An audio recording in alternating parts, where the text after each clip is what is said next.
Alors, je vous demande votre sincère écoute. Quand on est fan de Nintendo, c'est trop compliqué d'aimer ou de détester cette entreprise. Ils peuvent sortir un jeu incroyable qu'on ne s'attend pas, mais ils peuvent détruire la création faite par des fans. Bien sûr, ça ne veut pas dire que côté PlayStation, Xbox ou autre, c'est le bonheur absolu là-bas. C'est juste que Nintendo est souvent le sujet le plus parlé sur internet avec la relation avec ses fans.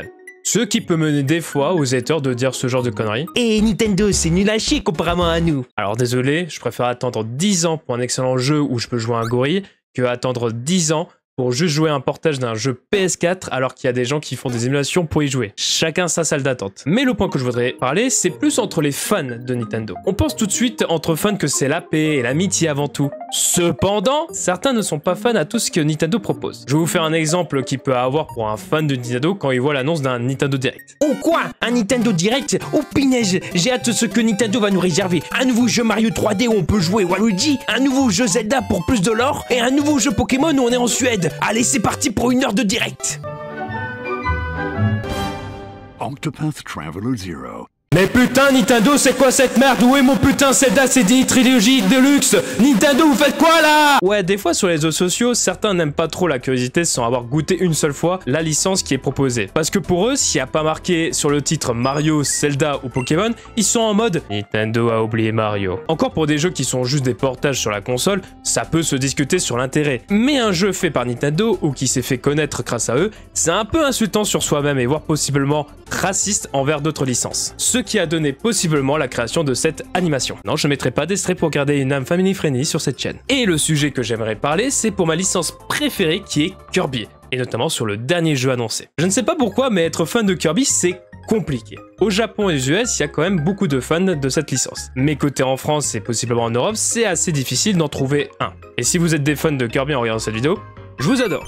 Et je comprends la galère pour jouer avec des amis à cette licence. Mais le dernier jeu annoncé, qui est Kirby Air Rider, a eu le droit d'avoir des retours pour dire que les fans sont déçus que ce soit pas un nouveau Smash, et surtout de dire que c'est un Mario Kart et coup plus. Alors dans un premier temps, Smash a été vu lors du premier Nintendo Direct sur la Switch 2, donc complexe pour qu'il y ait un nouveau Smash, où il y aura une mise à niveau pour une version de luxe, mais je crois pas à ça. Et de deux, si vous étiez curieux pour voir le Direct concernant le jeu lui-même, même Sakurai le disait bien à l'époque, hein. これは完全にマリオカートで良いでしょう。だけど何よりファンが知っています。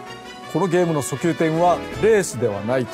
En plus, le Direct a présenté beaucoup de choses pour 45 minutes, alors que Mario Kart World a juste 15 minutes pour juste les nouveautés du jeu. Certes, ce Direct a fait la même chose, mais il a aussi présenté le gameplay du jeu et comment le jeu fonctionne pour ceux qui veulent découvrir le jeu. J'avais joué au premier jeu après le Direct de la Nintendo Switch 2, pour donner mon avis personnel, et c'était très intéressant comme jeu. Donc je comprends la raison de la ressemblance, mais une fois que le Direct visionné et avoir joué au premier, je trouve que le gameplay de Kirby Air Rider est bien plus différent qu'on pensait pour un Mario Kart. D'ailleurs c'est marrant, mais ça m'a fait une vibe Smash en voyant ce jeu. Déjà, le menu et certains bruits du premier jeu sont ressemblants avec le jeu Melee sur GameCube. Et sur ce nouveau jeu, l'écran de victoire ou de présenter les nouveaux personnages qu'on aura sur ce jeu, on dirait l'écran de victoire dans Ultimate. Par contre, j'y pense avec la liste des pilotes, mais putain on peut jouer Starman le Gigastar.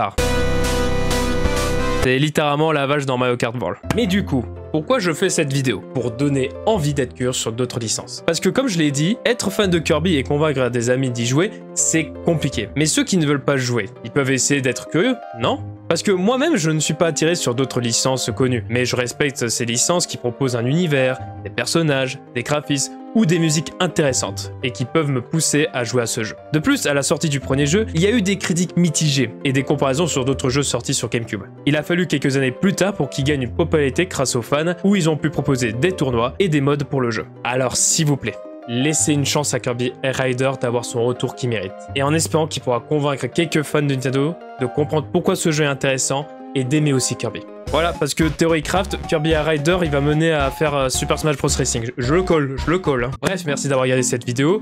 J'espère qu'elle vous aura plu et qu'elle vous donnera peut-être plus de curiosité à découvrir d'autres licences et même peut-être essayer Kirby Air Rider. Voilà, j'ai fait de mon mieux, on va dire. Mais en tout cas, si vous avez un avis personnel ou un humble avis comme j'ai fait pour parler du jeu et voir peut-être sur d'autres jeux qui étaient annoncés pour la Nintendo Switch 2, je suis très curieux et j'accepte de les voir un par un. C'était SegoGeek, je vous souhaite une très bonne journée et on se retrouve le 20 novembre pour jouer à Kirby Air Rider et voir ce qu'il en vaut.